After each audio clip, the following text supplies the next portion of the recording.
Welcome to Friday media. కూటమి ప్రభుత్వం మొట్టమొదటి స్ట్రైక్ని సిద్ధం చేసింది. ఆంధ్రప్రదేశ్ ప్రజల మీద కూటమి ప్రభుత్వం మొదటి స్ట్రైక్ని ప్రయోగించబోతుంది. సాక్షి పేపర్ కథనం ప్రకారం చూసుకుంటే సుమారుగా 9,000 కోట్ల రూపాయలు ప్రజల మీద భారం వేయబోతుంది ఇప్పుడున్నటువంటి కూటమి ప్రభుత్వం అనేది ఆ పేపర్లో వాళ్ళు రాయడం అయితే జరిగింది. సాక్షి ఛానల్ కానీ సాక్షి పేపర్ కానీ వైఎస్ఆర్సీపీకి అనుబంధంగా పనిచేసే యూట్యూబ్ ఛానల్స్ కానీ ఇదే విషయాన్ని ప్రస్తావిస్తూ ఉన్నారు. ఇదే విషయాన్ని హైలైట్ చేస్తూ వాళ్ళు కథనాలను చెప్తూ ఉన్నారు. అనలిస్టులు అనాలిసిస్ చేస్తూ ఉన్నారు. ఒకసారి అసలు మనం ఈ స్ట్రైక్ అంటే ఇప్పుడు కూటమి ప్రభుత్వం ప్రజల మీద వేస్తున్నటువంటి ఈ భారం వెనకాల కథ ఏముందనేది ఒకసారి మనం చూసినట్లయితే, అంటే ఈ భారం వెనకాల ప్రధాన కారణాలు ఏంటనేది మనం చూసినట్లయితే, గత వైఎస్ఆర్సీపీ ప్రభుత్వంలో జగన్మోహన్ రెడ్డి గారు వచ్చిన తర్వాత అప్పటి పీపీఏలన్నీ రద్దు చేస్తూ, అంటే పవర్ పర్చేజ్ అగ్రిమెంట్లన్నీ రద్దు చేస్తూ నిర్ణయం తీసుకోవడం జరిగింది. తర్వాత కాలంలో ఏమైందంటే మనకి బహిరంగ మార్కెట్లో పవర్ దొరకకపోవడం, ఎక్కువ రేటుకి బయట నుంచి పవర్ కొనడం, ఇలాంటి ఇత్యాది కారణాల వల్ల ఏంటంటే ఈ డిస్ట్రిబ్యూషన్ కంపెనీలకి తర్వాత ఈ ప్రభుత్వం అంటే ప్రజల నుంచి వసూలు చేసే బిల్లులకి మధ్య కొంత అంతరం ఏర్పడి కొంత లోటులోకి వెళ్ళిపోవడం జరిగింది.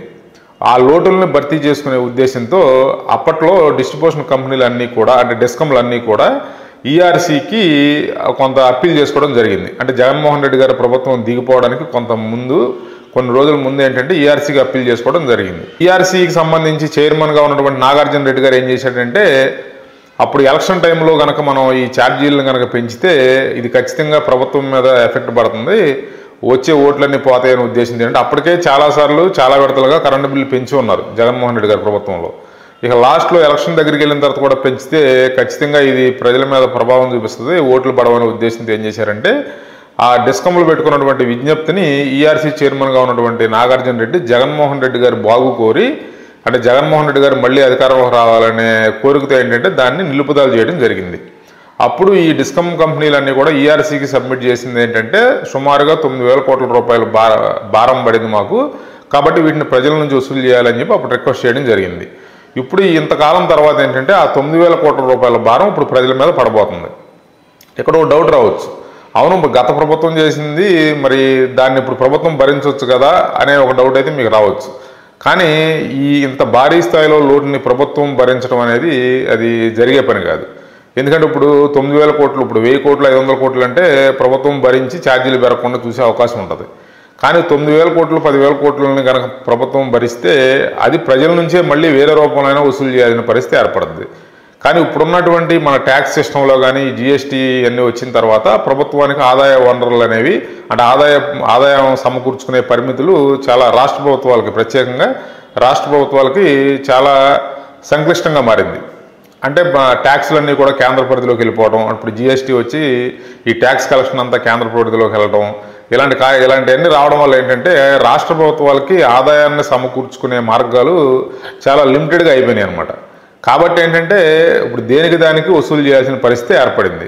ఇప్పుడు ఈ పవర్ పర్చేజీలకు సంబంధించి గతంలో జగన్మోహన్ రెడ్డి గారు తీసుకున్నటువంటి నిర్ణయం వల్ల ఏమైందంటే బహిరంగ మార్కెట్లో కొంత ఎక్కువ ధరకి పవర్ను కొని మనకి ప్రజలకి ఇవ్వడం వల్ల ఏంటంటే ఆ లోటు అనేది ఇప్పుడు డిస్కంల మీద భారం పడింది. దాన్ని ఇప్పుడు వసూలు చేసుకునే క్రమంలో ఇప్పుడు ప్రజల మీద ఛార్జీలు మోపడానికి సిద్ధమైంది.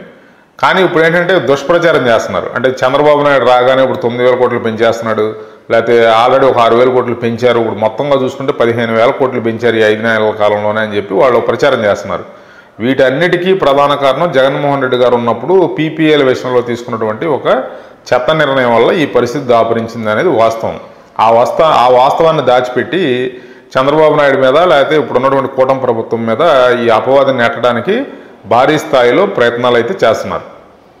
ఇదన్నీ ప్రజలకి ఏంటంటే ఇవన్నీ అర్థం కాదు. ప్రజలు ఏమనుకుంటారు, సాధారణ ఇప్పుడు జనరల్గా ఈ రాజకీయాలు ఫాలో అయ్యేవాళ్ళు, తర్వాత ఈ వ్యవస్థను ఫాలో అయ్యే వాళ్ళు అంతా ఏంటంటే వాళ్ళకైతే కొంత అవగాహన ఉంటుంది. కానీ జనరల్ పబ్లిక్ ఎక్కువ శాతం ఏంటంటే కరెంటు బిల్లు పెరిగిందా తగ్గిందా అని చూస్తారు, కానీ ఎందుకు పెరిగింది, దాని వెనకాల ఉన్న కారణం ఏంటి అనేది ఎవరు విశ్లేషించుకోరు, చూసుకోరు.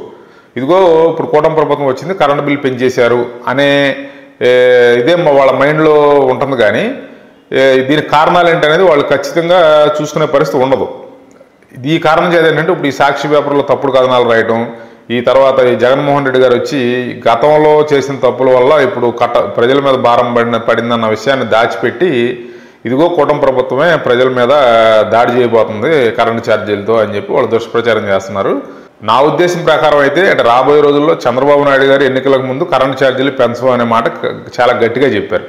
రాబోయే రోజుల్లో చంద్రబాబు నాయుడు గారు కూటమి ప్రభుత్వం కరెంటు ఛార్జీలు పెంచుతుందా లేదా అనేది ఇప్పుడే నేను ఊహించి చెప్పలేను. కానీ ఖచ్చితంగా ఇప్పుడు పెరుగుతున్నటువంటి కరెంటు బిల్లులకి ప్రధాన కారణం జగన్మోహన్ రెడ్డి ప్రభుత్వం. అంటే గతంలో జగన్మోహన్ రెడ్డి ప్రభుత్వం వల్లనే, అప్పుడు తీసుకున్నటువంటి తప్పుడు నిర్ణయాల వల్లనే ఇప్పుడు ఈ 9,000 కోట్ల భారం ప్రజలపై పడబోతుంది.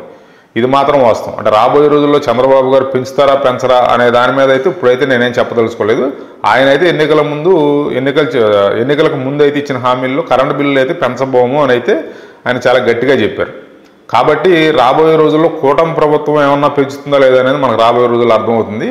ఇప్పుడు ఈ కరెంటు బిల్లులు పెరుగుతున్న దానికి ప్రధాన కారణం మాత్రం గత ప్రభుత్వం అయినటువంటి జగన్మోహన్ రెడ్డి ప్రభుత్వమే. Thanks for watching. Please like, share and subscribe 5D media.